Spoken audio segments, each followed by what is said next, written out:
been hoodwinked, bamboozled, led astray, run amok, and flat out deceived. There's something kind of about a kid that's never played baseball. Make sure to listen to the Armchair Quarterbacks. Good enough for us down here in the bayou. Go Tigers and the Armchair Quarterbacks. It's morning. Yes, and what a lovely morning. Good morning. Good morning. We've talked the whole night through. Good morning. Good morning to you.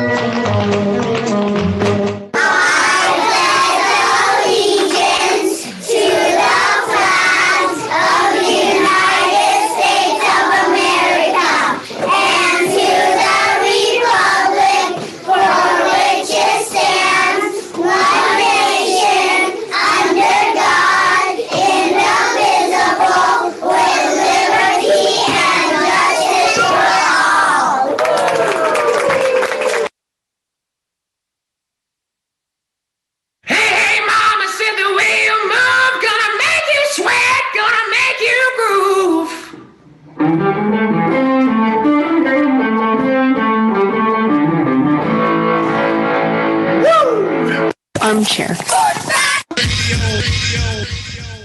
Armchair. CBS Sports Radio. You're listening to the Armchair Quarterbacks on CBS Sports Radio, #1 sports station. Good morning, and this is your Armchair Quarterbacks Sports Flash.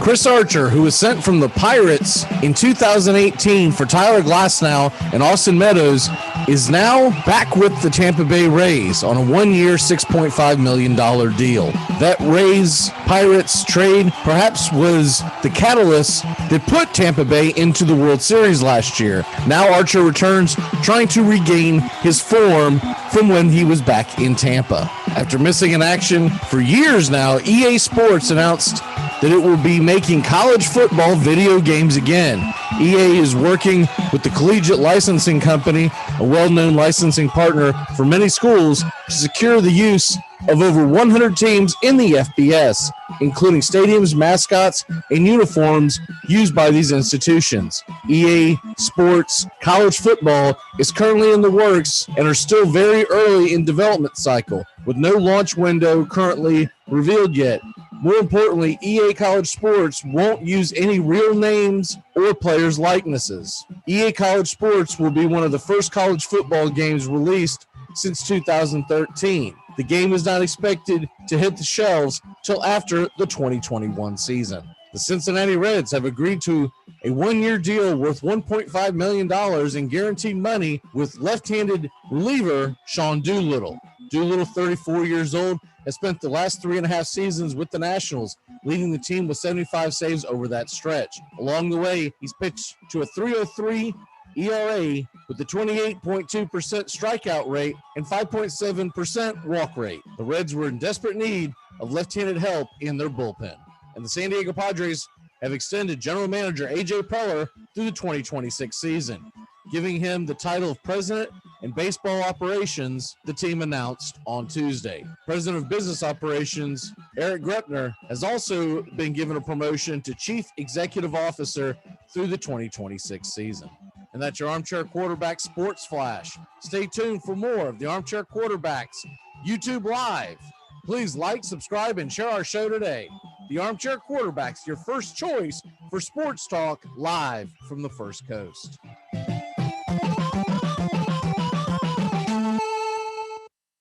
Good morning. It's time to wake up, y'all. You're listening to the Armchair Quarterback Show. We're here weekdays, 8 a.m. Eastern, 7 Central to 10 a.m. Eastern, 9 Central. The Armchair Quarterback Show, your first choice for Southern sports talk.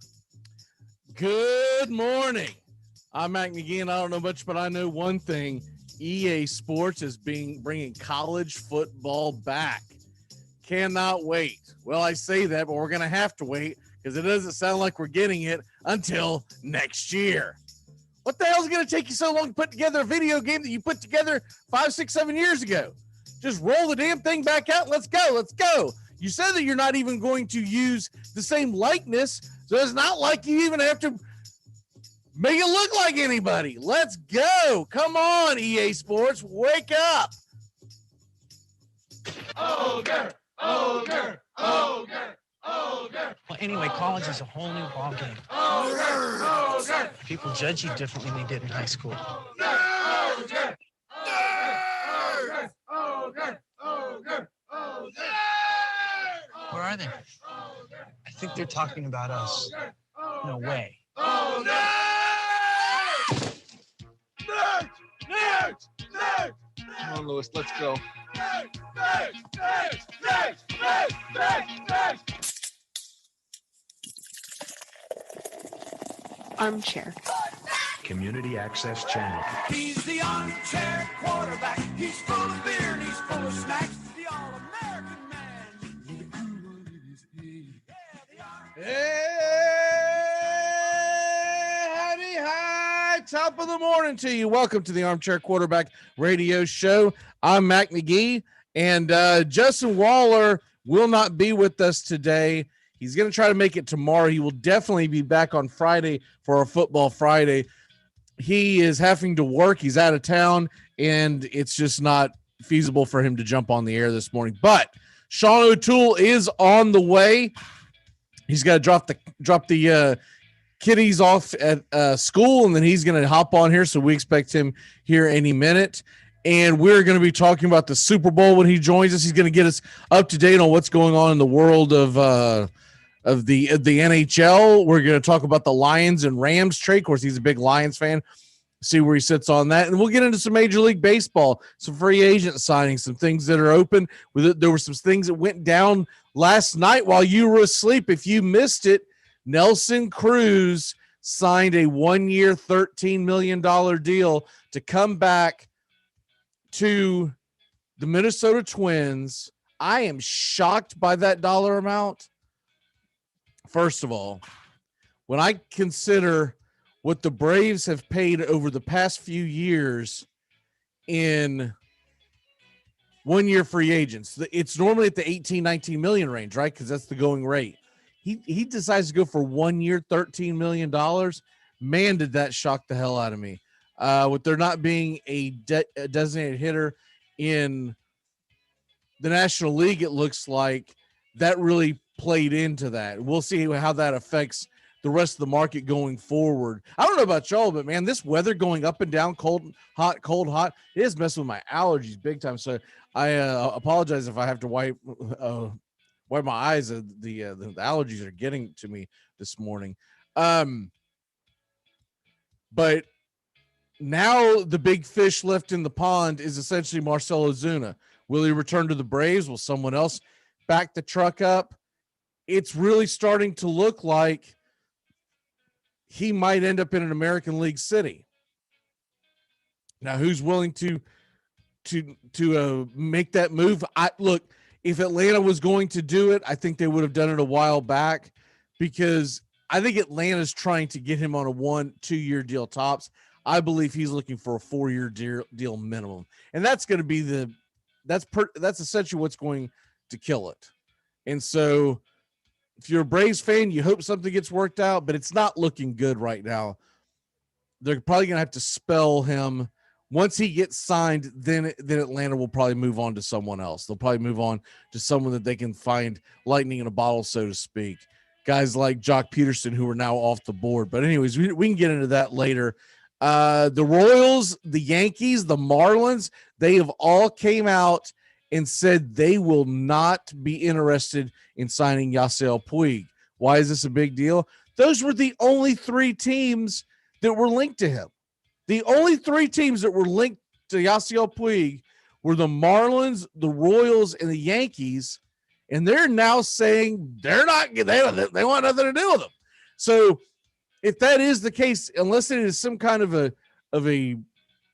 negotiating ploy, which I don't believe it is, because if it were, I believe that maybe one team would do it, but for all 3 to say that they're not interested, that's big.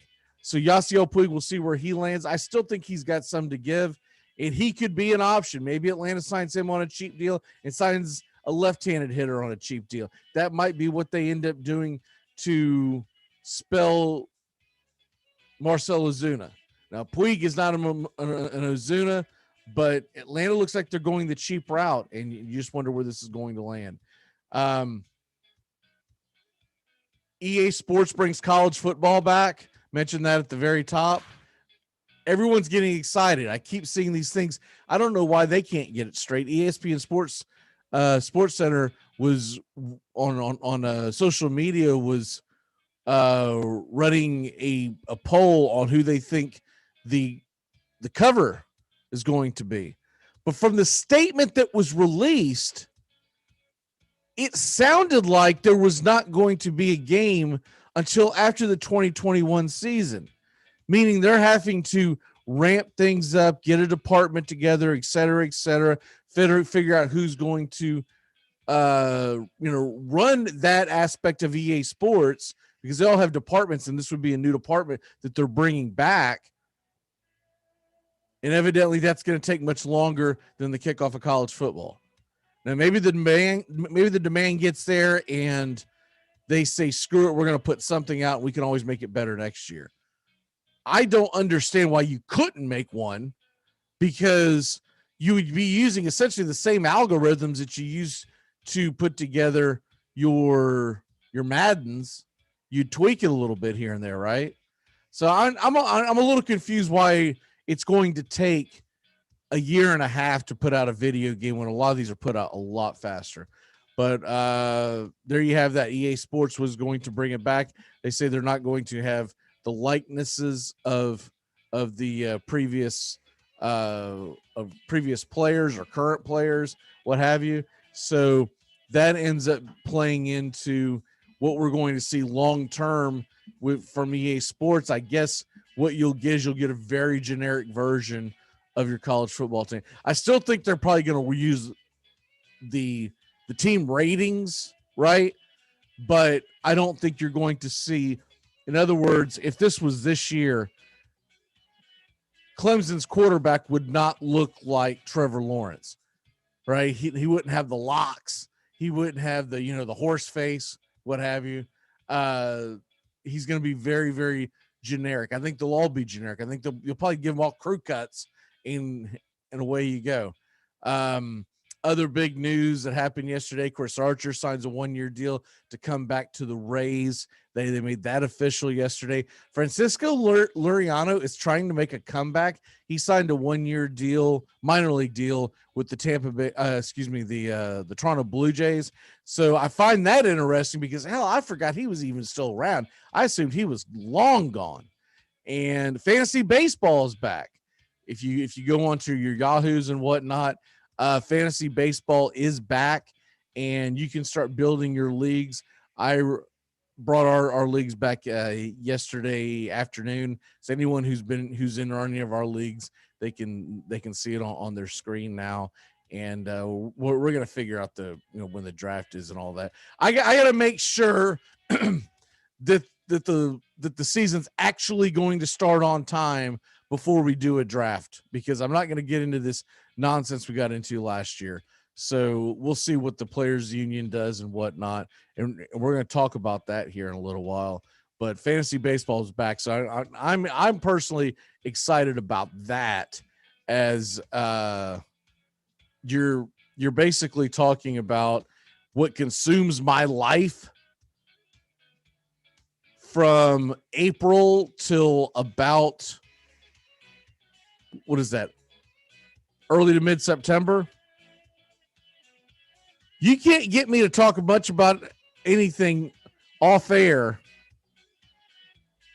other than fantasy baseball, because I'm usually in a handful of leagues and it just absolutely consumes me on a daily basis. And I look forward to it.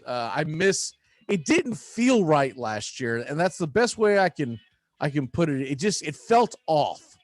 And even though we competed and whatnot, I never felt like I was in a real league last year. We will be bringing the real leagues back this year, so that'll be a lot of fun. And the other thing that we're going to get into is what happened last night, because there's a lot of games last night, And starting off with the NBA, if you missed it last night, the Nets took out the Clippers 124-120. I watched the tail end of that game. It was it's a pretty exciting game. It got boring towards the end when they're fouling and not letting them shoot and all that. I wish there was a way to figure out how to get around that, because I would like to see the game won on the court and not the chess match that was played at the end, where guys were barely getting a dribble off and you're getting a couple of free throws when you're down 3 and there's 2 seconds left, right? So I wish there was a way to get around that.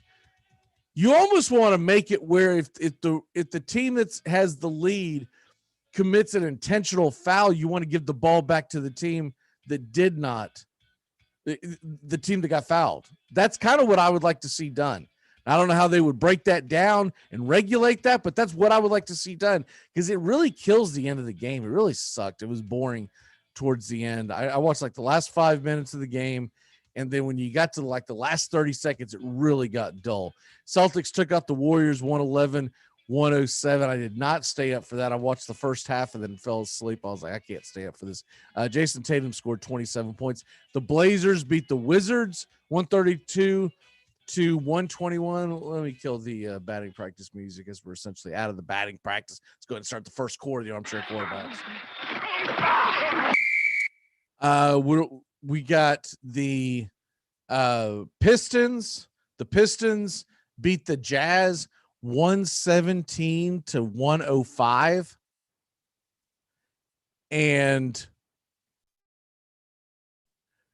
Jeremy Grant goes for 27 points for the Pistons, but the Jazz do win. Donovan Mitchell, 32 points.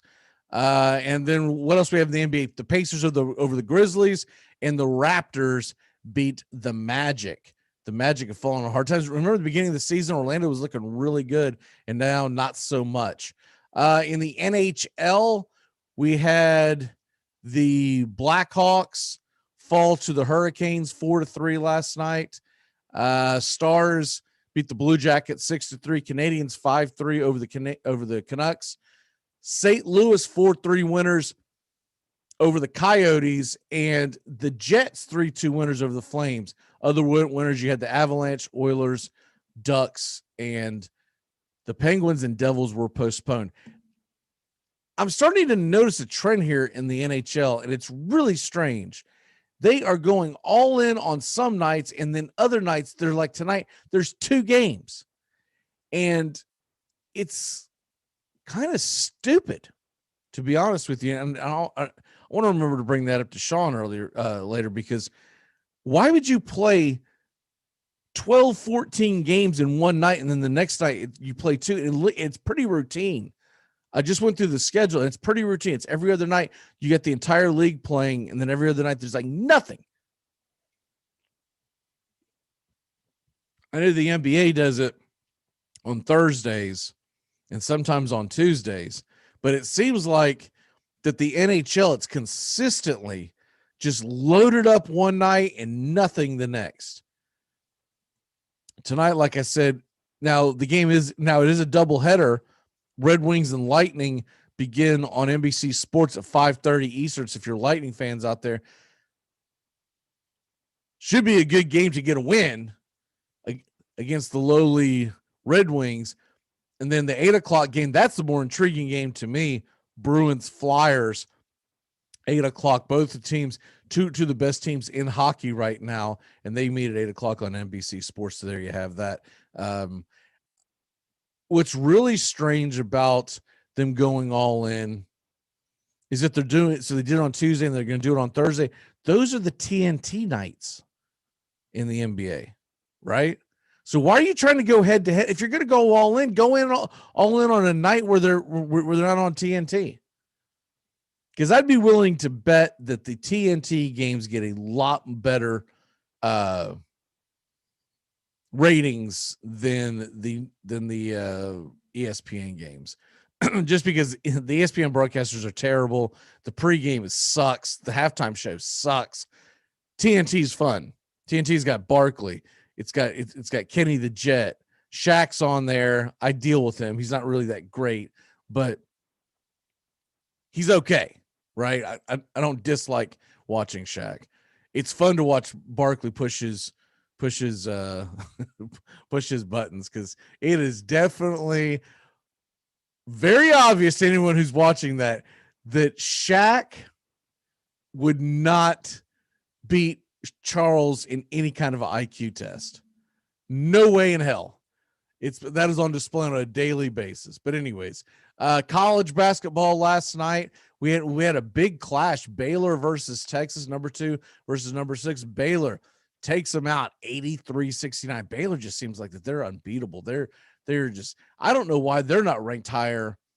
I know number 2 is pretty damn high, but I feel like their schedule is a hell of a lot more impressive what they are doing than what Gonzaga's. Gonzaga plays nobody. And I'm not even saying that Gonzaga is not good. What I'm saying is, if you got 2 teams that are undefeated and one is playing a very difficult schedule, you wouldn't have this nonsense in college football. If Alabama was undefeated and we were halfway through the season and you had an undefeated Colorado, you think there's any way in hell Colorado would be ranked above Alabama? No, they'd say, SEC, they're undefeated in the SEC. You got to give them the nod. The Big 12 is a decent basketball conference. Gonzaga might as well be playing in a high school conference. They have nothing stopping them. So anyways, I believe Baylor should be ranked number 1 in the country. I don't even know who would win once they meet up because they're vastly different. Baylor is built on defense and rebounding. Gonzaga can just drain threes and score at will. So it'd be a great matchup. Unfortunately, we probably won't get to see it because they'll probably put them on opposite sides of the bracket, and you know how that goes.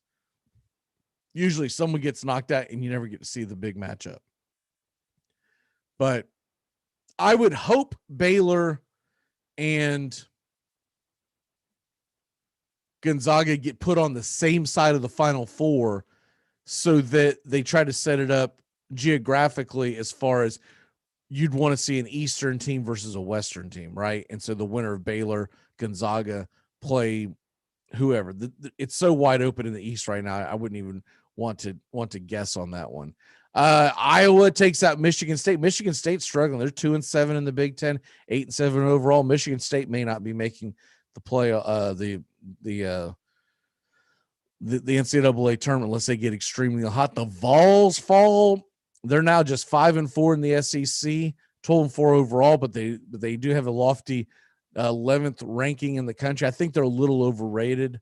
I'll watch that entire game. The Vols are going to struggle from time to time, and I don't know if they deserve the number 11 ranking. I definitely think they're top 20, but I think 11 might be just a little too high. Illinois gets a big win at Indiana, 75-71. Illinois now ranked number 12 in the country.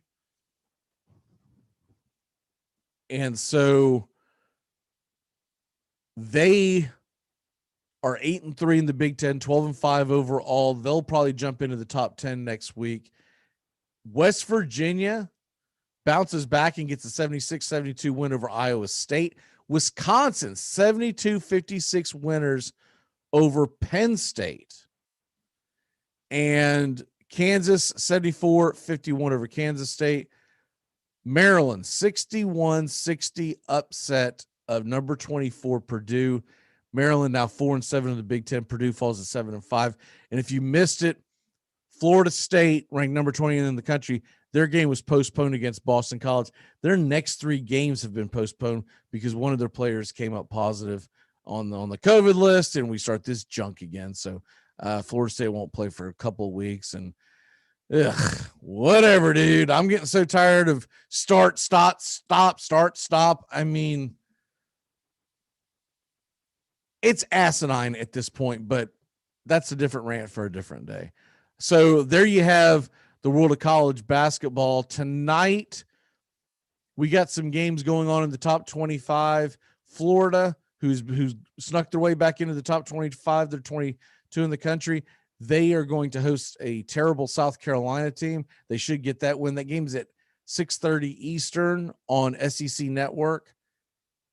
Bama, they're going to try to bounce back against LSU. They're at home. Number 5, Houston's at East Carolina. Who cares? That's a joke of a conference. What the hell's Houston doing up there at number 5 in the country? I mean, come on. You got Virginia Tech. They are at Pittsburgh. That should be a pretty good game. Virginia Tech's ranked 16th in the country and after their upset win over the weekend against Virginia. So we'll see if Virginia Tech can continue to put it together. Kentucky is at Missouri. Missouri, number 18 in the country. I would say this is a big game, but honestly, Kentucky is just not good. This is going to be a weird year. We may get Duke, Kentucky, and Michigan State all out of the field of 64. Sorry, the field of 68. Yeah. March Madness. That's hard for me to believe. I don't think I would ever see the day where Michigan State, Duke, with Krzyzewski still at Duke, and Izzo still at Michigan State, and Calipari still at Kentucky. You could have never convinced me that they would all not make the tournament, but that's what it's trending at right now. It's trending at right now, today. They're not going to make the tournament. And that'll be interesting to see what that does to ratings. Villanova, number 3 in the country, they will be at St. John's. That's going to be on CBS Sports Network. That should be a pretty decent game. St. John's has a decent basketball team. They're 11-7 and 5-6 in their conference. So they're not a pushover. Villanova ranked number 3. They better watch out. Virginia, number 14, they fell a few slots after losing to Tech over the weekend. They're at NC State. That will not be an easy game. Georgetown is at number 15, Creighton, and that is on FS1 at 9:00 tonight. And then Michigan, Northwestern, that game once again is postponed. And Michigan climbs back up to number 4. They do not belong in the Oh, I had to catch myself. They do not belong in the top 10, much less the top 5. They do not belong in the top 5 in the country. They're not playing. But they're going to Ohio State themselves to a number 1 seed. Why is it when Florida State doesn't play for weeks on end, they get taken out of the top 25, but Michigan climbs over teams when they're not even playing? They just do not belong. It's wrong. I'm not saying you take them out of the top 25, but they shouldn't continue to climb. I believe they were 8th in the country when this started, when their shutdown started. They shouldn't climb anywhere close past that.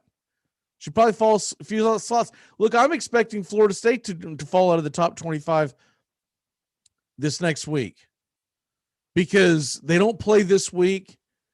They've got 3 games postponed. Hell, they might postpone 4. If that's the case, it's going to be 2 weeks before they play.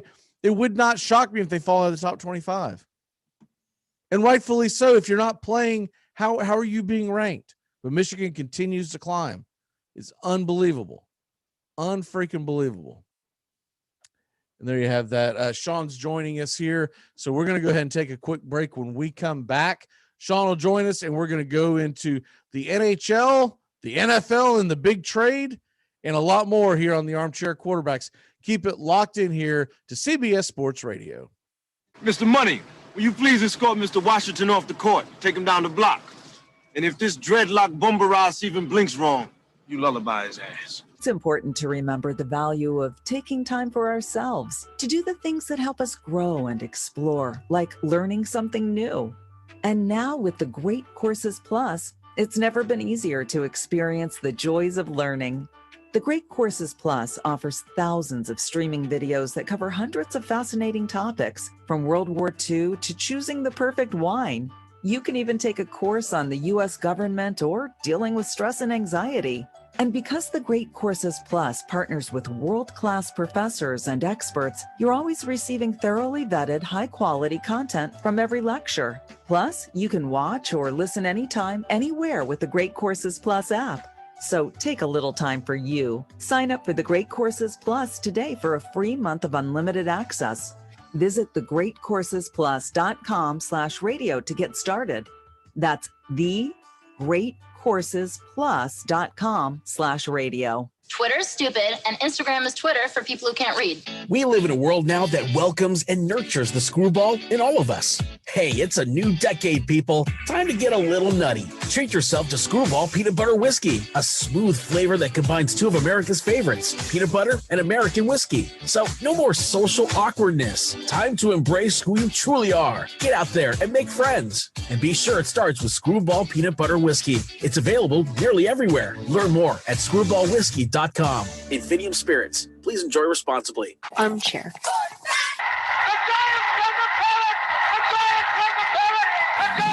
At Shell, we know from the time you get up to the time you wrap up, Good night. there's a lot of meetups, eat-ups, and hurry-ups. So come to Shell and get 3 things done at once. Fill up with Shell V-Power Nitro Plus to help keep your engine running like new. Save up with the Fuel Rewards program and never pay full price for gas again. And snack up with in-store rewards to save even more at the pump. Make the most of the stop you need to make with Shell and engines that continuously use Shell V-Power Nitro Plus premium gasoline. See full terms and conditions at fuelrewards.com. You don't have to answer that question. I'll answer the question. You want answers? I think I'm entitled. You want answers? I want the truth. You can't handle the truth. Let me sum it up.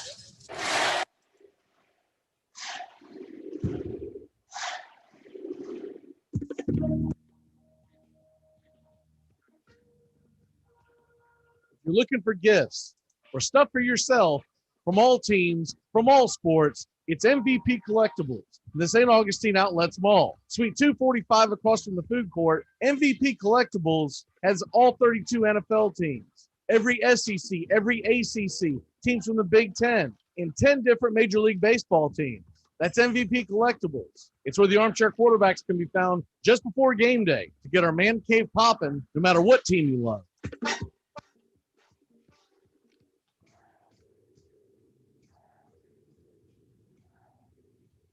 Cool. Wizard versus nerd. Strike you down with my spell. No, science is the answer.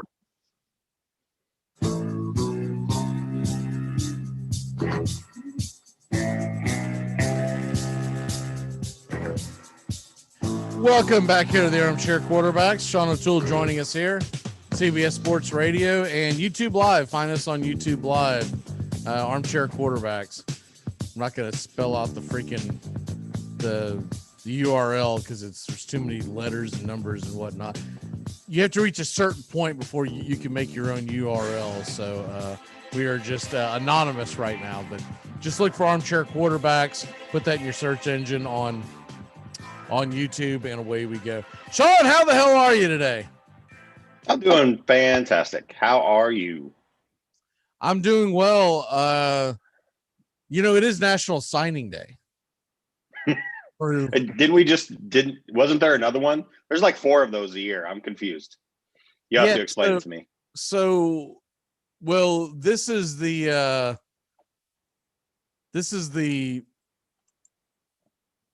second of the signing days.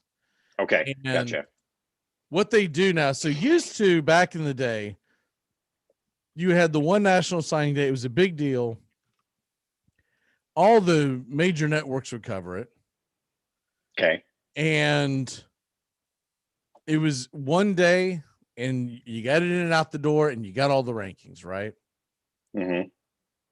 Now what they do is they do the early signing period, which that has become the new big one. Okay. That is the one everyone now pays attention to. That happens in December. And they did that for the kids' sake and a little bit of the school's sake. They did it for the kids' sake, so the kids don't have to go through this ridiculous courtship for months and months and months. And they also did it for the school's sake, so they don't have to go through this ridiculous courtship for months and months and months. People that want and know where they want to go in December, it's about a 72-hour window. You sign, and away you go. If you don't sign during that period, today is the day that you can now sign. And Gotcha. at that point, you can sign anywhere. Well, a lot of people will probably say, well, why wouldn't you just wait till the second signing period, et cetera, et cetera? Well, because so many schools out there, and they only have so many scholarships. You don't want your scholarship. If you're thinking about going to Alabama, you don't want to go, hell, they just gave 3 scholarships to tight ends, and I'm a tight end. Well, I guess I'm not going to Alabama, right? Right. So that's how they get you.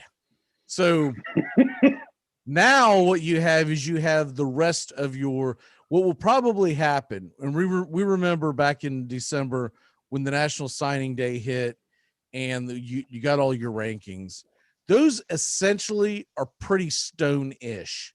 What you will get today is everyone else filling out there. So I think Florida State has about 8 or 9 scholarships available. A lot of your bigger name schools only have about 3 or 4, right? Okay. And you might see your recruiting class go up and down just a tad, but you're not going to have someone sitting back at 42 all of a sudden jump into the top 10. It's highly unlikely because you would have to sign like 7 or 8 5-star athletes, and right, all those guys have already signed. Now, what sucks for players or kids is, what if you signed with Tennessee and you were a big Jeremy Pruitt guy? Well, they now it's Heupel time. Yeah. Now you've got a loophole where you can go into the transfer and not get hit because the coach has left. So there is that. Okay. But that's essentially what we're looking at. I'm not covering it much today because there won't be a whole lot. I'll probably go into a little bit tomorrow once we get it all in, but no one's like covering it live. Like not even CBS Sports HQ, which I think has become the new sports headquarters for everything in the world of sports as far as live. They've become what used to be ESPN News is what CBS Sports HQ is. They're not even going to cover it until like noon today, and they're going to basically sprinkle it in with the Super Bowl. It caught me by surprise because I was under the impression that it was actually going to take place next Wednesday, which made more sense to me, the week after the Super Bowl, which is what they did last year. I don't know why they're doing it the week before the Super Bowl this year. The Super Bowl date has not changed. But anyways, that's what you have going on today. And we'll keep you in lockstep if, UTEP gets, that 2-star offensive guard they've been looking for. So that'll make a big difference when they play TCU next year and opening weekend. Exactly. Put it on the calendar. Before we get into football, I want you to take us into anything that's been going on in the world of the NHL. And I want to throw something out at you. You probably didn't get a chance to hear the show at the top, but I want to throw this something out because this has struck me as strange. And I'm seeing it more and more now because I'm looking at the scoreboards every morning pre-show, NHL, NBA, and college basketball. Okay. And the NBA for years has always done Tuesdays and Thursdays were really light nights because TNT typically does those games and they kind of showcase whatever game is on, right? I'm starting to notice that the NHL is doing really heavy nights and then light nights. So like tonight is a very light night. You only got 2 games. 3 games were originally scheduled. One was postponed. Now it is a double header on NBC Sports, the 2 games that are being played tonight. You get the Red Wings and the Lightning at 5:30 and then 8 o'clock Bruins Flyers, which should be a phenomenal game. But I'm curious, Tuesday we had just one of the scoreboard 1, 2, 3, 4, 5, 6, 7, 8, 9. There were originally 10 games scheduled, 2 were postponed. Thursday, it's going to be more of the same. It's about that many games that are scheduled, right? Wednesday's a really light night. And then Friday's not too bad. Friday, at least you do have 4 or 5 games. But I'm starting to notice this more and more. And I think that might be a mistake by the NHL to have light nights where you don't have more games going on, right? So that when you do have your national games, you also have highlights to go bounce back and forth from. But then also, why are you doing your heavy night against when the NBA, like last night, the NBA had the Nets and Clippers on, which, is a big regular season game, right? And Celtics Golden State was a pretty entertaining game as well. Why would they do that? Like, I don't understand. Why would you not spread it out more to give all the different teams, fans, etc., more of a balanced action every night, as opposed to just going all in on Tuesday and then there's hardly anything on Wednesday, and then they're going all in on Thursday and then they're sprinkling a few on Friday? Do you have any idea why they're doing that? I don't have any insight into why they're doing it. My only guesstimation would be that they're trying to they're flying by the seat of their pants. I mean, they're doing the same thing. The only sports entity since we've been under this COVID umbrella that's slowly dwindling away as we get further into this year, is the NFL really stuck to their guns and said, here's our schedule, we're going to stick to it. And even they made some modifications along the way, right? They had games that they pushed to Tuesday and Wednesday on just a few occasions, right? I think the NHL was just so interested in getting as many games as they could done before maybe like spring break. They don't want to have a lot to make up on the back end. So they're loading days of the week with lots of games, which I also find very weird. I have noticed it. I didn't hear the top of the show, but I have noticed that it's been really strange because as someone who subscribes to NHL.tv every year, there will be a night where there's 2 games on and they're both on national television. Okay, and then the next night there's 14 games on, and I'm like, I can't keep up with 3 of these. It's not. And the weirdest thing, and this has been complained about a lot by people I follow who are in the NHL media on Twitter. Pete Blackburn is my favorite, and others, Dmitry Filipovich is another, that like some of the nights when there's 11 and 12 games, 8 of them start at 7:00. And which that's is the like, other thing. what are we doing? What are we right? doing? And you still, I still think it's been glossed over by the NBA and the NHL. How many people are working from home? Yeah. Or just are at home because their job's been eliminated. I think they're missing out on starting some of these games at 5:30 like they're doing tonight. Yeah. I love that idea because it gives me something to watch. Like I'm working today. It gives me something to put on in the background at 5:30. I'm looking forward to that. But they don't do enough of those during the week. And look, no, they don't. In general, they don't do it at all. When they really don't. If you could play regular season baseball games at noon Eastern, 1:00 why the hell can't you throw a basketball or NHL game in there? You trying to tell me you can't do a businessman special in a hockey town? I don't get it. Not a lot of people are coming to the games anyways. I mean, even here in Nashville, which is, started to really relax its gathering policies and whatnot. They're still only letting, I don't know, like 1,500. I don't even know if it's that many fans in the Preds games. They got most of it blocked off. A lot of them would look forward to an afternoon slate, right? If you go out there and especially if you're only letting 1,500 in the stands, then I would really jump on the fact that, hey, let's get a couple of games kicked off at the puck drop around 3:00 Eastern-ish, and 1,500 people will find their way into those stands, right? Right. And it gives them a chance to go catch a game. Maybe their kid's out of school, whatever. They pull their kid out of school, whatever. They just they put a cardboard cutout in front of the Zoom and say, "Come on, let's go." The teacher ain't not gonna know a damn bit of difference. Let's go to the game. And they can be home at a regular time. They can be home by 6-7 o'clock to eat dinner, and right. It's crazy. But what's going on in the NHL? I'm noticing that my Lightning are doing well. They're sitting up there towards the middle of the top. Everyone's only separated by a couple of points in the Central, and the Preds are a little farther down, but they haven't played as many games as some of these other teams. What say you? Yeah, just going through the Central Division, this is not intended to be a personal attack at Mr. Waller, but I was diving into some of the numbers of the Predators, and there were a lot of people nationally who had written some articles before the season about Is this the end of the window closing for the Patriots, right? Do they need to start to figure out, what's the long-term plan? Do they need to move some of these pieces that might get them more draft picks so that they can restock the cupboard? Because they don't really have a lot coming up. They don't have a lot in the coffers.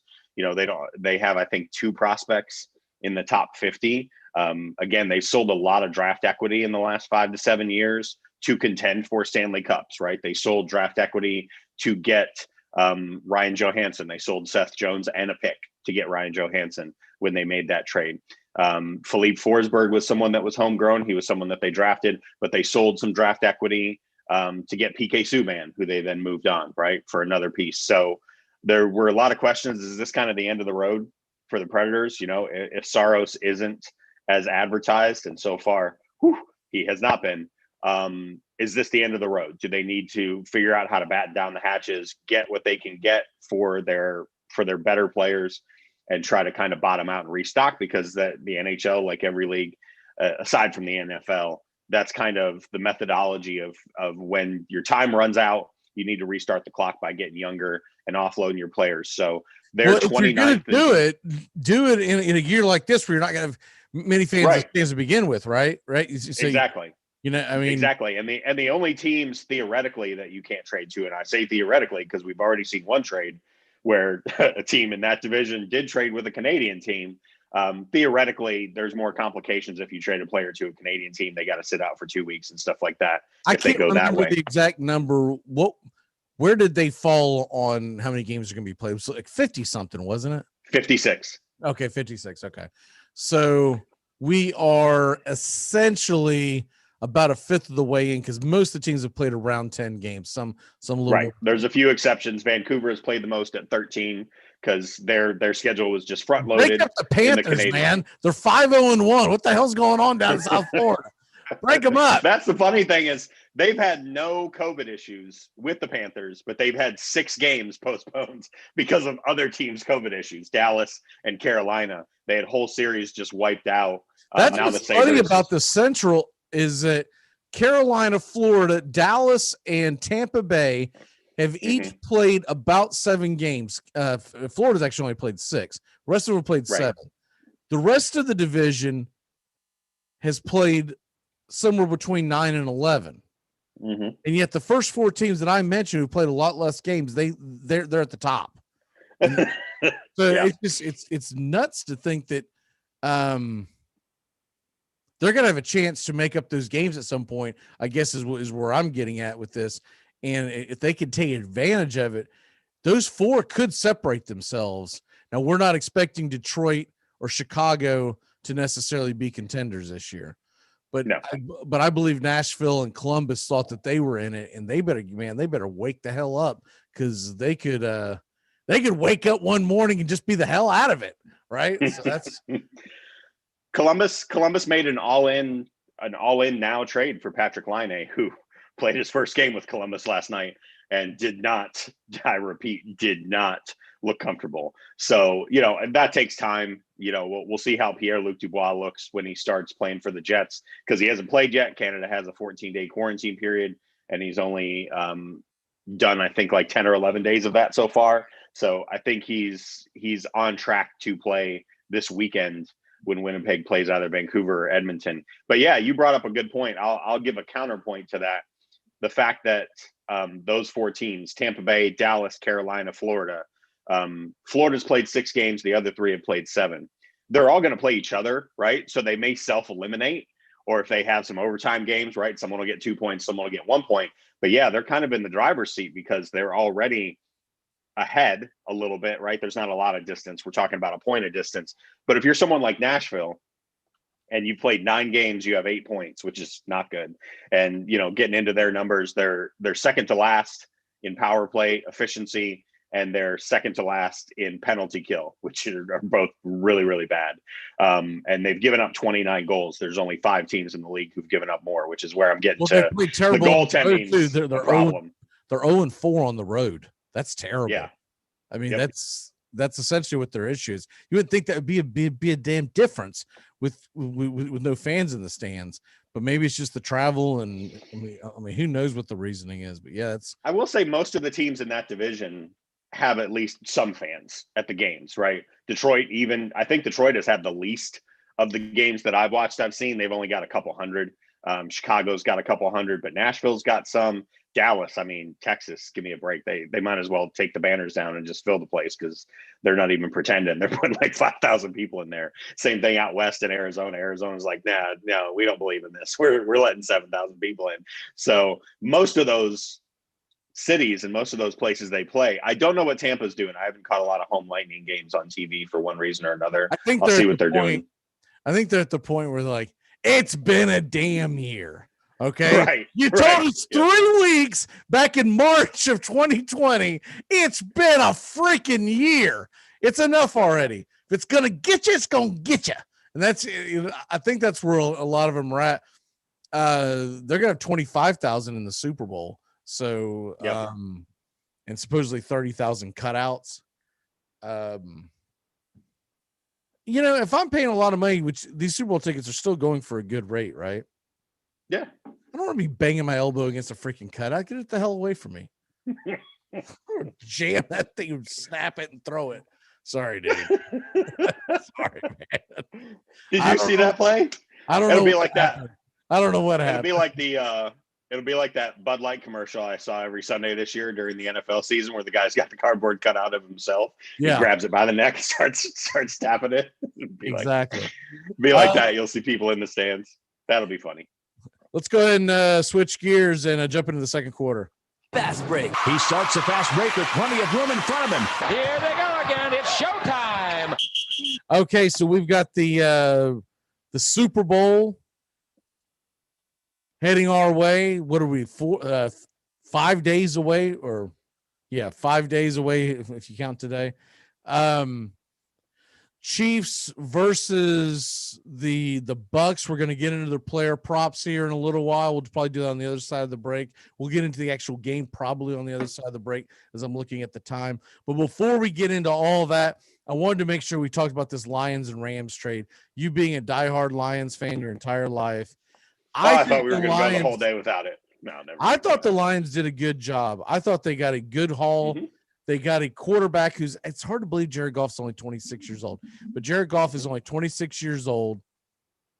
I do believe you can win with him. He may not be the franchise quarterback that's going to bring you multiple Super Bowls, but you can draft guys over the next couple of seasons and not have to go all in. In other words, you don't have to waste a first round pick on a quarterback. You might be able to get a Kyle Trask or something in the second, third, fourth round or what have you. Right. And still build the rest of the team around it. And Goff gives you a chance to compete every week. Now, they'll probably going to lose Galladay to free agency is what it sounds like. Doesn't sound Not like probably. He's gone.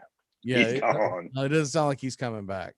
So, but I went over this. It was either Monday or Tuesday.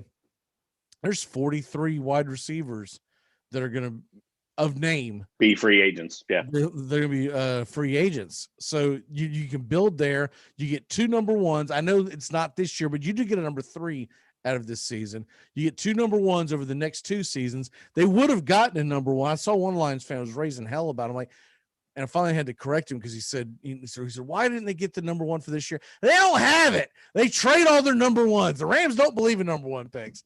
They traded it. Jacksonville has their damn pick because of Ramsey. So the Rams never have a number 1 pick.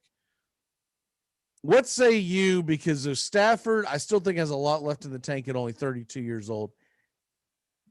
I think they got a pretty damn good haul for a guy who only has a couple of years left on his contract. Yeah, I agree. And if I'm sure you saw this, but if you didn't, someone put up that the last first round pick the Rams actually made was Jared Goff. Yes. In 2016. That was the last first round pick they actually made. They've traded every first round pick for 7 seasons, which is, that's one way to do it. I mean, well, I'm sorry, that's not 7 seasons. That's 5 seasons. But I'm that's one way to rob Peter to pay Paul. If you're counting this year. So right, 6 if you're, and they're not going to make one for 2 more years. So by the time they make another one, it will have been 7 seasons since the last time they made a number 1 pick. Because unless they acquire one from somebody else in a trade, they won't have one until 2024. the way this trade breaks down, and I heard somebody say this, and it made a lot of sense when I thought about it in these terms, is it's really Matt Stafford for a first-round pick and a third-round pick, which is a pretty good return for a 32-year-old quarterback who's had 2 shoulder surgeries. I can't stop mentioning that. Now, he looked great when he was healthy. Like I said in a text, I think it was with you and Trosh, the first half of his 2019, before he got hurt and we had to start David Blau and all that, his first 8 games, his numbers were better than Patrick Mahomes, who won the MVP that year. Now, that's pretty nuts when you actually just say that out loud. Last year?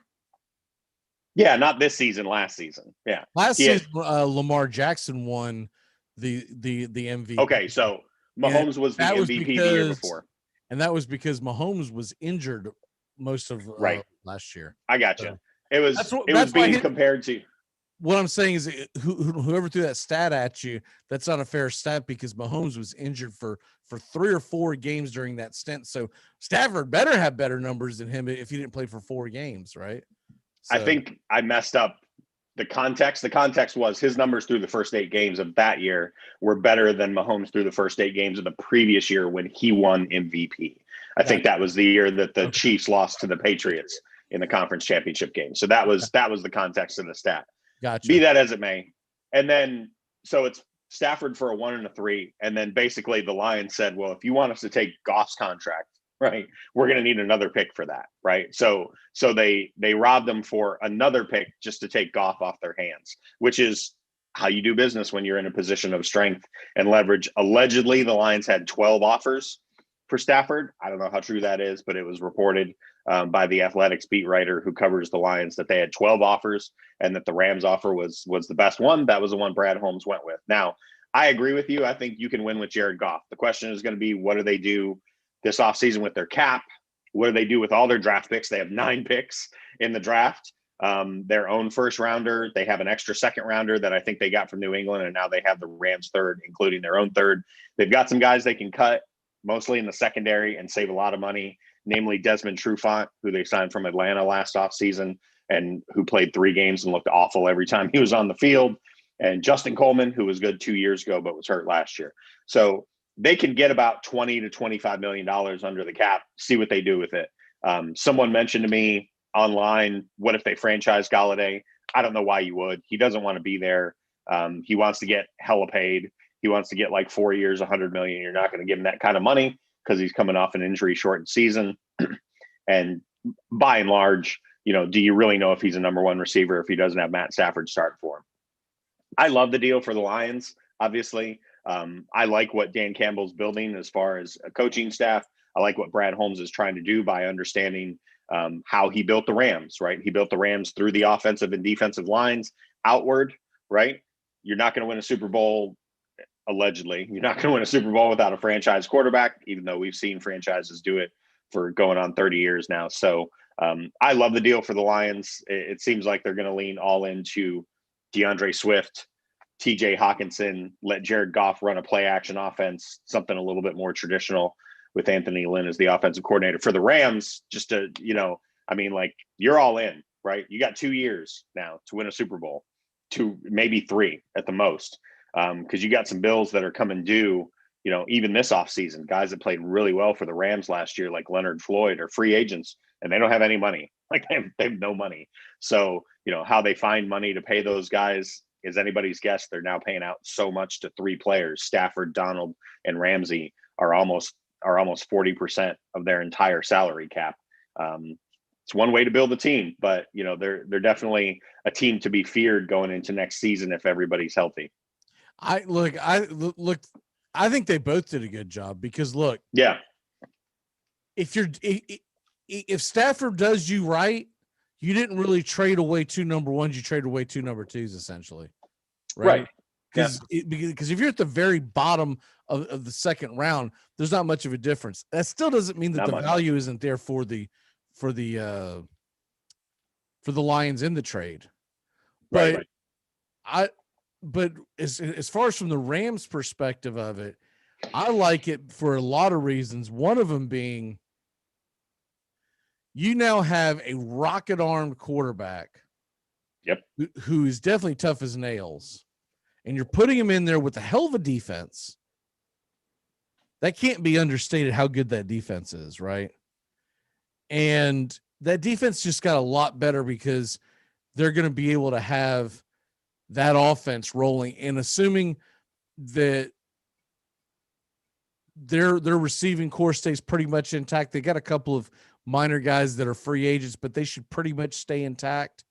And you've got Cam Akers now. Looks like he's going to be the guy in the backfield. You still have Henderson. You still have Brown. That's a team that, to me, going into next year, they're one of the 2 or 3 top candidates that I would pick to win the Super Bowl next year. Do you put any stock into the loss of some of their coordinators? Like Brandon Staley took the job as the head coach of the Chargers. I didn't see his whole staff. I assume maybe he took 1 or 2 position coaches from that staff if McVay didn't block it.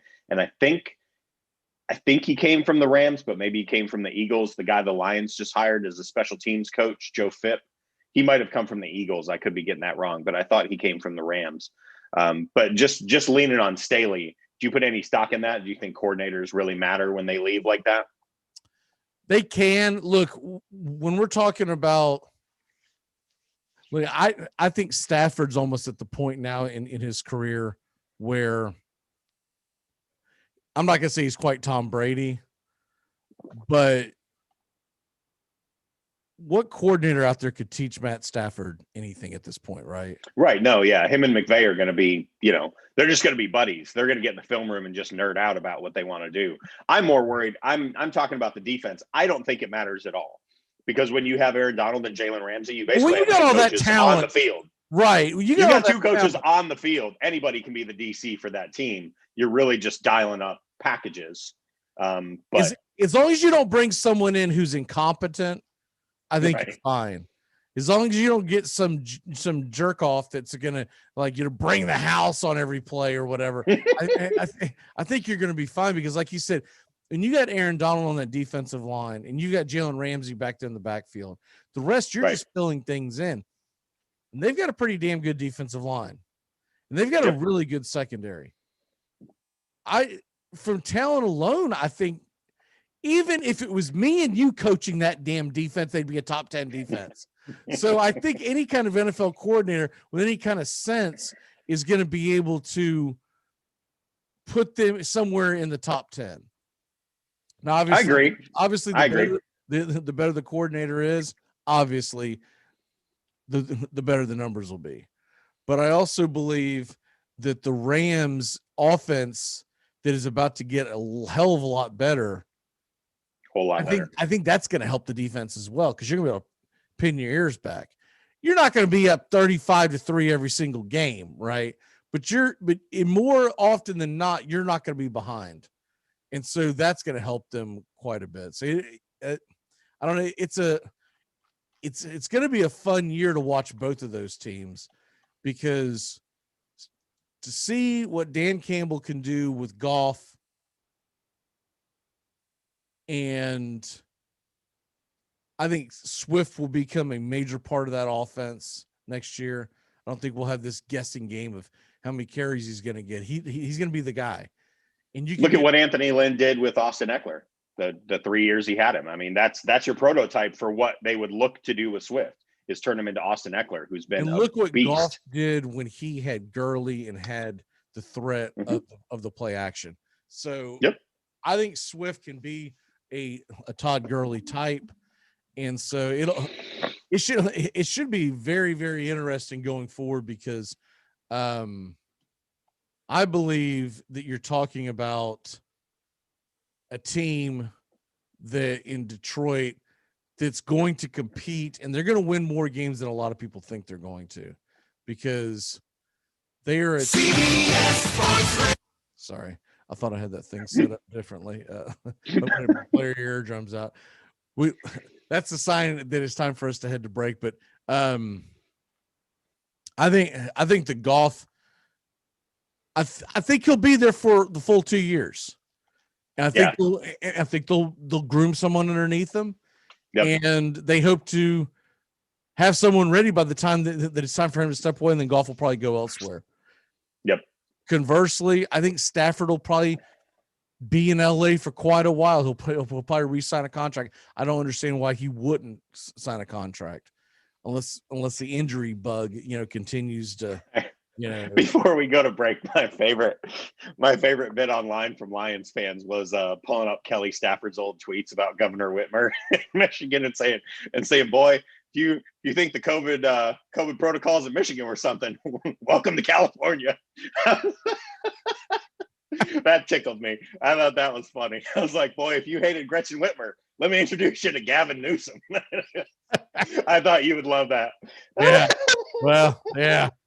They're Kelly pretty much Stafford, both in the same. When the whole thing started, and listen, I love Kelly Stafford. I don't know her personally. I'm just going off her social media.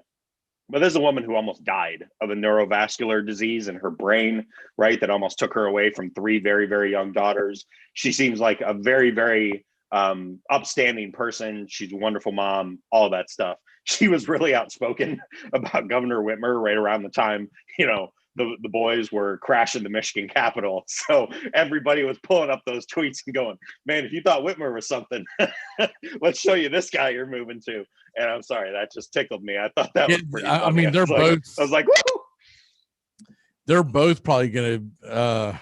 I don't see either one of them get reelected. I'll tell you, put it that. No, they're both getting stoned in the next reelection. If they even reelected, if they even try to run, I don't know that. Oh, they're not going to run. They'll take some cabinet position, somewhere. They'll hell, even the incompetent Lightfoot is starting to open up their city, and yeah, exactly.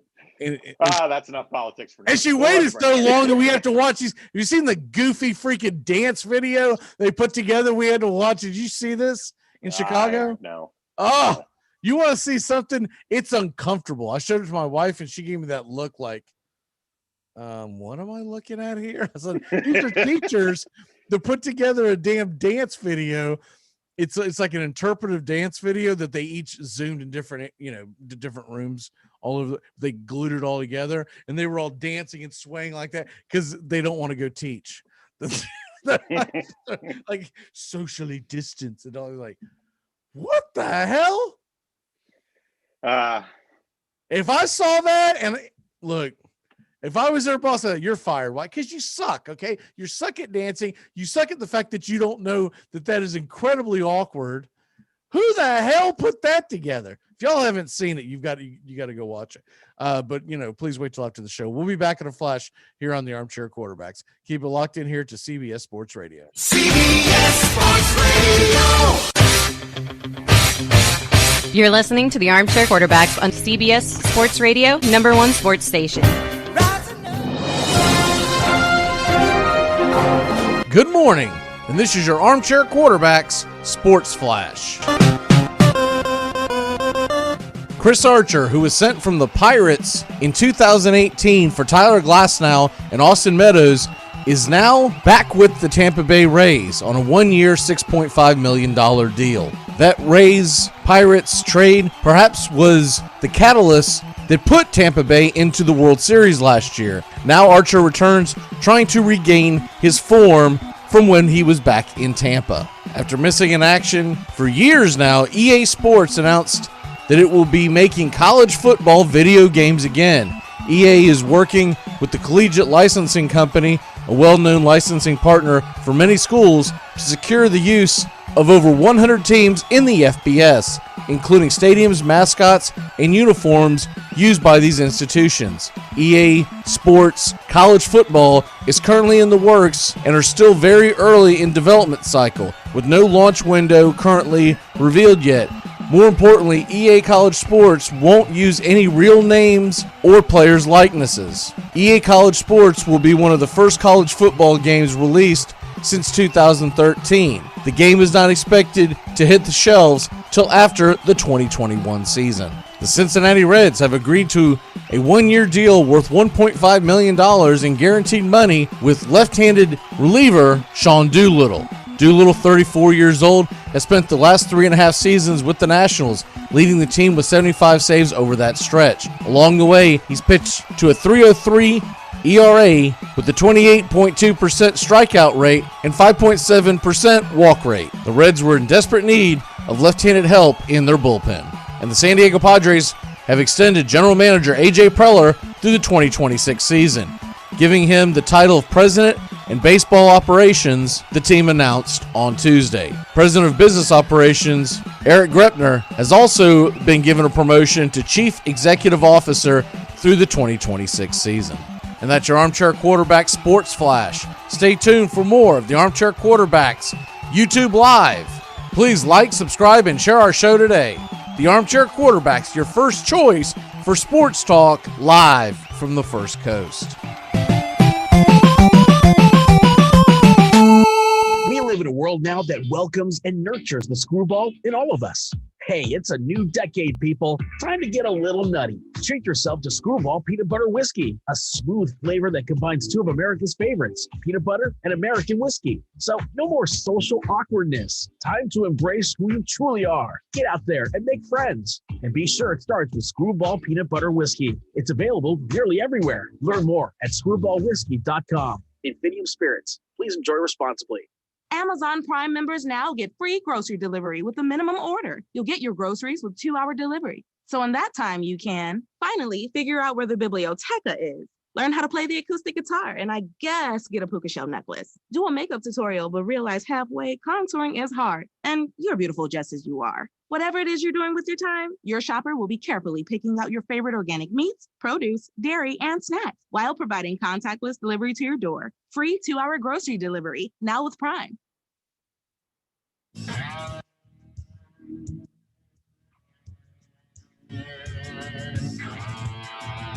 Welcome back into the Armchair Quarterbacks.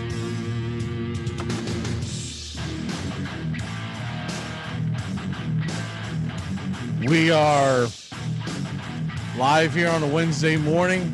CBS Sports Radio, YouTube Live. Starting to see our subscriptions are going up a little more, so that's a good to see. Still a long way to go till they give us, the ability to put our own URL in.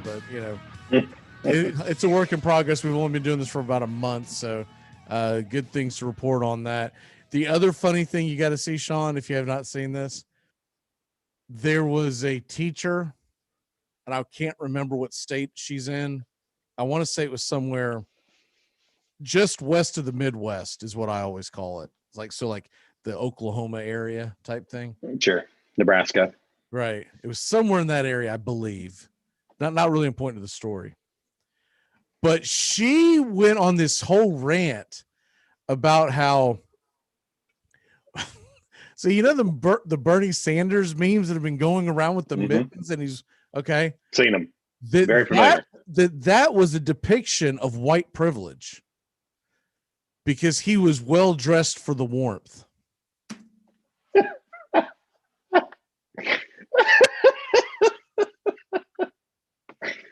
Are you kidding me with this?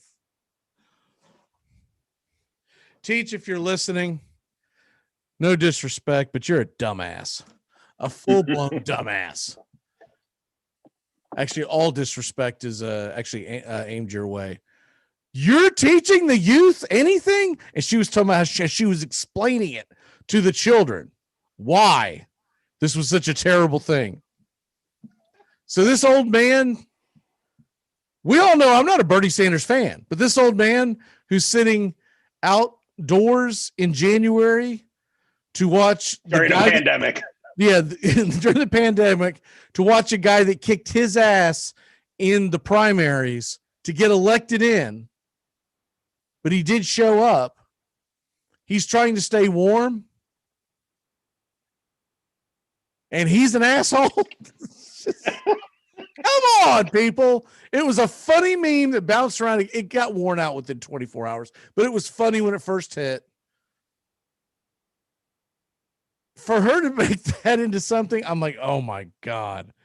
It's just nauseating. People wonder why there's a majority of America is just nauseated by wokeness is the best way I can put it. But let's move on to the Super Bowl.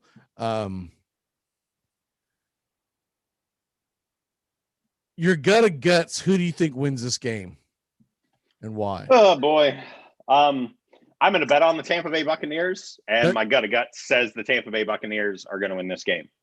I'm very, very, very well prepared to be wrong. Because every time I bet against the Kansas City Chiefs, I have lost. So there's something to be said for that. But I think this game comes down to it. This is true of any NFL game. This is not some grand statement. I think this game is going to come down to the coordinators.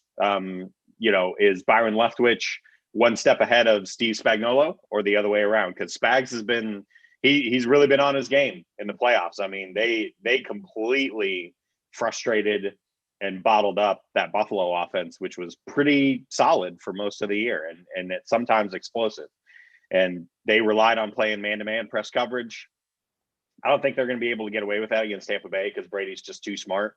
He's going to find an open receiver, or he's going to throw someone open. And when you've got two extra tight ends like they have in Brate, Brate's basically quietly become what Gronk was in New England. And Gronk's kind of just been more of a blocking back and a goal line threat, which is, I think, what he was always supposed to be. I think when they signed him, though, people were like, "Oh, it's Gronk." And he's there for moral support too, right? Right. Gronk hasn't been there. Get off the Gronk plane doing this number.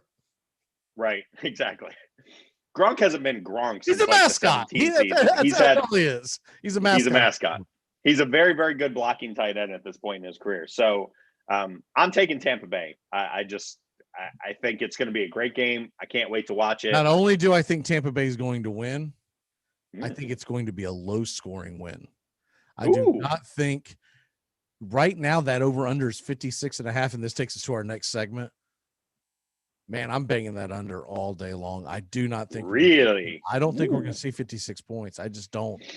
I might wear that one, but I pulled up my numbers since we've been doing the show. So we've done seven Super Bowl prior to this. Okay, 7 Super Bowls, excuse me. 7 Super Bowls prior to this. And when we do our final predictions on Friday, so that's 14 attempts with the over under and the spread. 12-2 on the so it's pretty decent.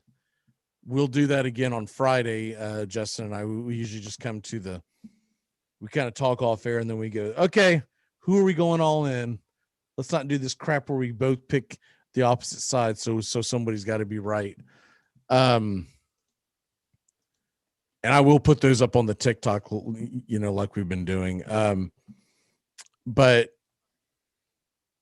I think this is going to be a grinded out game. I think they're going to try to get a hold of the ball. They're going to try to take the air out of it, as they always say. I think they'll be able to do that to a degree. And also, when you're talking about Brate and the short passing game, the Scotty Millers of the world, I think they're going to be able to move the ball, because what Brady's going to do before it's all gets kicked off, everyone's like, how many points will they score and will they win? And you know what Brady's trying to do every time they get the ball? Guys, let's get a first down.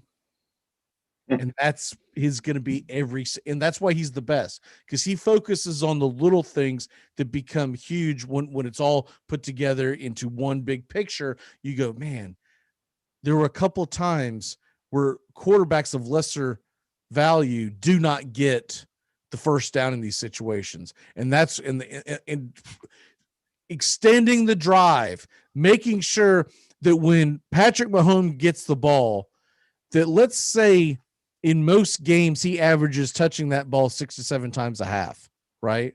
So we'll say 12 times a game, maybe 14. Brady wants to make sure, pimp, you're going to touch that ball about 9 or 10 times this game. And you better not screw up. And, oh, by the way, you don't have your left tackle. Get ready, because JPP is going to come barreling down your throat and company. And so I think it's going to be a lower scoring game. I think Tampa Bay is going to figure out a way to win like a 23-17 ball game. I don't think it's going to be this high score. Because first of all, I think the first half, it's going to be like a boxing match. It's just going to be jabbing each other. Right. Right. I would expect a pretty low scoring first half. And then the second half, you'll have a couple of explosions. But much like what last year, what was the final score was 30-20. And that felt like an explosion of points at one point. That was only 50. Yeah, it was only 50 points. I'm banging that. And Tampa Bay is very San Francisco-like. The difference is you give Brady a 10-point lead going into the fourth quarter. It's over. He ain't gonna Garofalo it up. He ain't gonna pull a Shanahan. Byron Leftwich could send in the dumbest call ever. He goes, yeah, that's a good one. Okay, we're gonna audible here. Yeah, Brady, let him get a 10-point lead in the fourth quarter. I want to quote my man from The Wire, but we're on live radio. Yeah, you Japan. Representative Clay Davis. Yeah, exactly. Actor's name is Isaiah Whitlock Jr. It's amazing. The bets and props. So I'm taking Tampa Bay plus 3.5.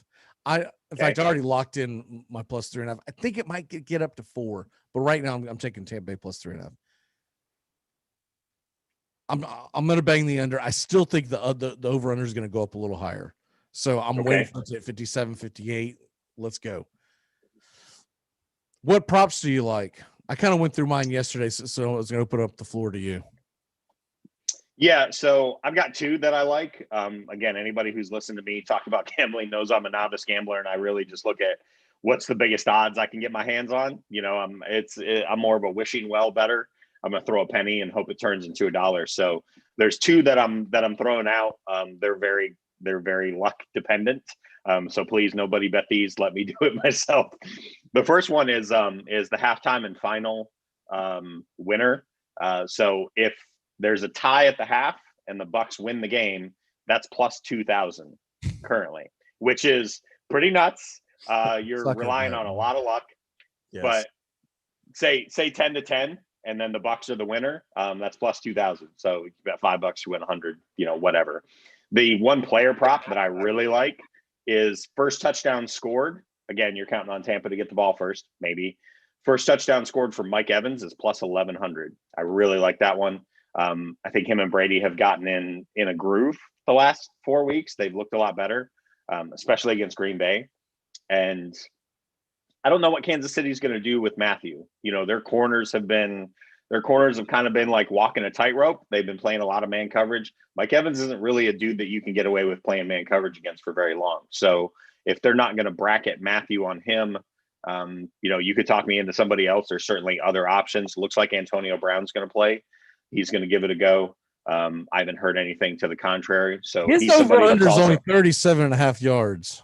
Yep. And he's plus 1,400 for the first touchdown scored as well. So, if Evans is double covered and, Godwin maybe has Breeland on him because Breeland's been pretty good, you can talk me into Antonio Brown at plus 1,400 for the first touchdown scored. Those are the 2 I really like. Those are the 2 best ones. One that I find somewhat interesting, not high odds, or not high odds considering, what some of the player props are.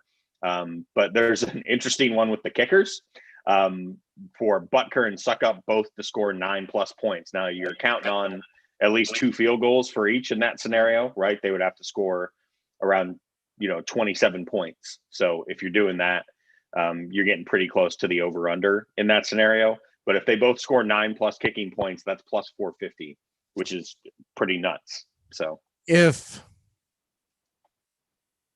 DeMarcus Robinson doesn't play, Sammy Watkins is only 35.5 yards receiving. This is over. So I like that one a lot. I like Tyreek Hill to go over 92 regardless because he had like 170 in the first quarter in their first match. He could catch one pass and have 95. I mean, right. So I really like his with Kelsey 98.5. Like you're talking about a war of attrition. He's going to have to get double-digit catches in all likelihood. So right. I like the Tyreek Hill one better because first of all, it's less yards. Second of all, he's the fastest human on the planet. So that's interesting. Scotty Miller, 25.5 yards. That one interests me a little bit. There was another one. I don't see it. So maybe they've pulled it off the board. And if so, then I won't mention it. But, speaking of Antonio Brown, his longest reception over under 18.5 yards. That seems very doable. Yeah. I mean, that's his typical pattern he runs. He can break a tackle.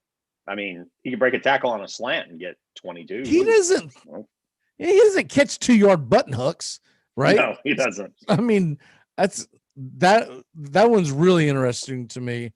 Where the hell's the other one at? I don't see it now. They must have taken it off the board. But anyways, those are the ones that really have my interest. And there's all kinds of other goofy ones. We're gonna get to the real goofy ones on Friday. Which color Gatorade and all that kind of stuff, because we always like to have a lot of fun with that. Those are goofy. I still haven't found out, are they singing that damn national anthem live on stage, or are they doing it Zoom? I don't know, because it's a duet. It's Eric Church and some pop singer I'd never heard of, right? And if it's rehearsed and it's a Zoom and blah blah blah, look, they're probably going to have it down to a T. Right. But if they're live on stage, and the other one was, would a word get omitted or screwed up in the national anthem? Two different artists singing on stage in front of fans, maybe for the first time in a year. I don't know the last time that Eric Church got on stage, for realsies, right? You could easily screw up a word. So that's a very interesting one, because that's actually a pretty high problem. I've never heard of this singer either. Jasmine Sullivan. I don't know her. I'm not I'm not up on pop music at all, because my kids aren't music listeners. I think it was one of those things where they're trying to hit every demographic, so it's some kind of pop singer. So I have no idea. But the point is, if you get let me see if I can find that. Okay. I know where it was. It was on a different site. But the over-under on the national anthem is never about the goal. 2 minutes. Right. If they're live and on stage and not pre-recorded, definitely get over 2 minutes. Yeah, it doesn't say. I've just looked up 4 different news articles, and it says they're performing a duet together at Super Bowl 55 in Tampa, but it doesn't say if they're going to be on premise or if it's pre-recorded. So I don't know. Right. That might be intentional that they're not saying. So who knows? Well, they don't have it here now, but they had it set up where you could bet on if they would screw up the national anthem, like the words of it. And I don't see it now, but here it is. Forget a word or omit the of the U.S. national anthem, plus 1,100 for yes. I mean, there's minus 4,000 for no. Dude, there's an R&B singer in there. There's always an odd someone's going to go Kanye on it. So yeah, I mean, that's you never know. Plus 1,100, because I always do some kind of bet on the anthem right out the gate. I usually bet on whether or not how long it's gonna last, and that's shorter than normal. It used to always be around 2 minutes and 9 or 10 seconds. Right. They have it down to 119 and a half seconds. That's 2 minutes on the dot. Maybe I need to sing this in the shower and time myself and see how long it normally would take. Please don't record that before live. YouTube live. But before you run out of here, Major League Baseball Players Association turned down the deal, so it looks like we're not going to get a DH. We're not going to get extended plus. Although remember last time they expanded the playoffs last minute, right? Yep. So I'm still holding out hope that they do some version of that. I think their decline of that offer was to get the owners back to the bargaining table, because I think the Players Association wants a universal DH. I just don't think. I think they didn't want to give up. The pooch though, because they've waited so long on this damn thing that so like yesterday, Nelson Cruz agrees to a 1-year, $13 million deal. If you add 15 more teams into needing a designated hitter, Braves might have been interested. That's a game changer. That's a huge game changer. So I agree. Kind of screwed I think they've screwed that negotiating part up. I don't understand why you wouldn't want a DH. they keep saying, well, more money for the Players Association, more players with jobs, less pitchers. I don't know. Right. They keep trying to argue, well, it's because it could hurt our negotiations next time. No, it's stupid. Just because you agree to one thing this year does not mean you can't unagree to it, right? So yeah. Unless there's something in stone there on the contract that says this sets it going forward, which from my understanding, that has not been the case. This is a stupid ass idea by the MLBPA. I also believe that you were going to play 154, get paid for 162, start a month later, maybe eliminate some of the issues on COVID and whatnot. Why the hell are you not doing that? Like, the whole thing doesn't make any damn sense. Makes no sense whatsoever. And if the owners are so worried about trying to get fans in the stands, so they want to just delay the hell out of these games. Let them play their 2-game series, give them a day or two off. 2-game series, give them a day or two off. Stretch it out so that you hit the ground running in April, and maybe you have to play some double headers at some point. But a double header with some fans in the stands is better than a single header with no fans in the stands. I'm not a mathematician, but I'm pretty damn sure I'm correct on this one. Are you trying to say 10 is more than 5? What? I just don't understand why the common sense never comes into play in any of these negotiations. I mean, it's me either. It's asinine, but it looks like I was very excited to get your email yesterday for the Yahoo Fantasy Baseball Leagues. It got me in the right mindset for April the 1st. I went right to my favorite retailer of choice and bought myself a Freddie Freeman 2020 MVP jersey. So I'm ready. Let's go. I'm ready. I'm ready for April 1st. Let's go. I'm going to wait until I start seeing actual spring training games be played, and then I'll set our draft date because I don't want to do that and then find out, oh crap, we're not playing till May, and then you got to go rearrange all that junk. And then we got 100-game season. Right. Exactly. Yeah, I follow you. So, but in all likelihood, the draft is normally the Sunday before the season starts. So whenever the hell that'll be is when you can pretty much bet on when we'll do all those drafts. So send it out for the rotisserie, the dynasty, and then the regular auction league that is just start from scratch. You're in the rotisserie one, right? I'm in the rotisserie one. I finished second to Justin last year.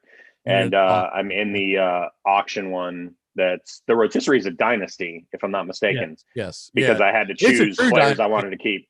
Yeah. It's a true dynasty. It's like 25 players that I have to go in there and make sure the settings are right. But yeah, the rotisserie is a true dynasty. The other dynasty one that I've been in forever, we're keeping 15 every year, but this one's 25 of your 30 or 32 man roster, whatever the hell it is.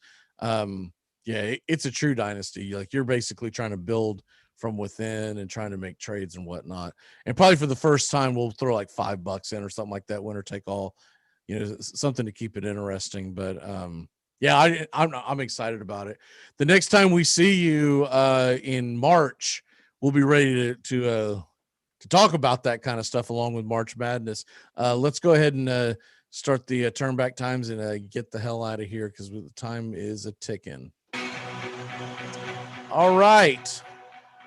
See what we got here on turn back time. On this date, this is a good one. It was only 19 years ago. The New England Patriots and some guy by the name of Tom Brady upset the St. Louis Rams 20-17. Are you kidding me? 19 freaking years ago? Asinine. And just 6 years later, Eli Manning and the New York Giants beat some guy by the name of Tom Brady in the Super Bowl. That tends to show up a lot on these turn back times in January and February. They win 17-14, knocking out the undefeated Patriots and starting to cement his legacy as he would go on to beat the Patriots down the road. So there you have that. Birthdays. It's your birthday today. Okay. Fred Lynn. Mr. Fred Lynn. Wow. 68 years old today. Very underrated baseball player. Very underrated. Very underrated. 9-time All-Star, the AL MVP in 75, Rookie of the Year in 75. Who the hell wins the AL MVP and the Rookie of the Year in the same year, right? Almost never. Right. ALCS MVP in 82. 4-time Gold Glove Award winner. The AL batting champion. And remember something about that. When he won the ALCS MVP in 82, his team didn't win. He didn't go to the World Series in 82, but he still won the ALCS MVP. That never happens. I don't think you'll ever see it again. The other, Bob Greasy. Bob Greasy is 75 years young today. 2-time Super Bowl champion, 6-time Pro Bowl, 2-time first team All-Pro. He was the MVP of the league in 71. Led the league in passes and passing touchdowns in 77. And of course, his number 12 is retired on the Miami Dolphins honor roll. And so there you have that. He also won the Sammy Ball Trophy in 1966 in college, Big Ten Player of the Year in 1966, and a consensus All-American as well. What is your remind me? Did he go to Purdue or Indiana? I can't remember. I thought it was Purdue. Purdue. That's right. My walk-off is shame on you, Colorado Rockies. No matter how many times I think a Major League Baseball franchise could not sink to new lows, you have sunk to a new low by trading your best player, probably one of the best players in franchise history by the time his career is over, and paying $50 million to get him out of town. You have really done it. I don't know if Dan O'Dowd is still the GM there. I don't think he is, because he's on MLB Network now. But that franchise is just never runs out of ways to make me laugh, between the Mike Hampton contract, and this is the second homegrown superstar they've traded to the Cardinals. People forget they traded Matt Holliday to the Cardinals as well. So clearly they are the Cardinals. All the jokes for years my dad used to make in the 50s and 60s that the Detroit Tigers were just a Yankees farm club because everybody would sign for more money in New York after they got good in Detroit. That joke has now taken on new life in the 21st century for my father, God rest his soul, because the Colorado Rockies have given just another 8 years of a franchise player to St. Louis. And as someone who hates the Cardinals, this makes me hate the Rockies forever. Shame on you, Colorado. Yeah, I'll be interested to see how Arenado does in St. Louis. I think he's going to do well, but his road splits are terrible compared to what he does at home. So hopefully he will adapt and get that figured out. My walk-off is shame on you, NFL. They're not going to let the Buccaneers fire the cannons from the famed pirate ship during the Super Bowl because they want it to be a true home field advantage. That's asinine.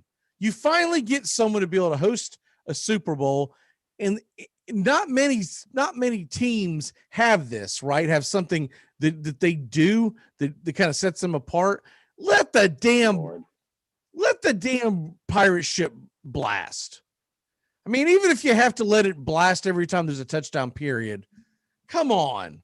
When I first clicked it open this morning, I was like, I swear to God, if they say something about COVID. Did you see where the CDC is telling people not to? That's another walk-off. CDC is telling people not to yell and scream and cheer at Super Bowl parties. Because you're going to pass COVID on to everyone. They're telling you, Lord, break noisemakers, stop your hands, clap your feet, but don't. Seriously. I'm hosting a Super Bowl party. Someone brings in one of those damn air horns, but I guarantee you they're going to eat it. It's going to increase the chance of COVID because me and that person are going to start swapping blood, just knocking. It's like, I don't know. Can you imagine? Show up someone's house. No, I can't. And they're also telling you don't eat off the buffet. You know, have normally Super Bowl parties. You have a buffet line to bring your own clamshells to the party and eat all. Like, dude, dude, if you meet up in a space and you have a Super Bowl party, that's what's going to cause COVID, right? If one person has COVID, it's going to spread. Right. Not whether or not you picked a potato chip off of and not whether or not you screamed and yelled. Because unless you're going to be like sitting in the person's lap, how is screaming and yelling going to pass COVID? Are you going to yell out and your saliva is going to land in someone else's mouth? If so, that's going to cause me a problem right there. We're going to get to fisticuffs right there. Why did you just spit in my mouth? I don't give a damn if COVID existed or not. All right, brother. Great job. We'll see you in March. And enjoy the time off and recharge his batteries because, man, baseball is coming. We'll see you tomorrow, guys. Goodbye, sweetheart. Well, it's time to go. We're back tomorrow with another show. Well, unless we're fired, we'll talk to you then. Goodbye, sweetheart. Goodbye. Goodbye. Guys and gals, it's time to go. We'll see you on the next show. Same bat time, same bat channel. Thanks for listening to the Armchair Quarterbacks on these CBS Sports affiliates and catching the show on YouTube Live. We're here weekdays, 8 a.m. Eastern, 7 Central, 5 Pacific. Find Armchair Quarterbacks on YouTube Live today. Please subscribe and share and take us everywhere you go. The Armchair Quarterbacks, your first choice for Southern sports talk, live from the First Coast. Gonna get another cigarette.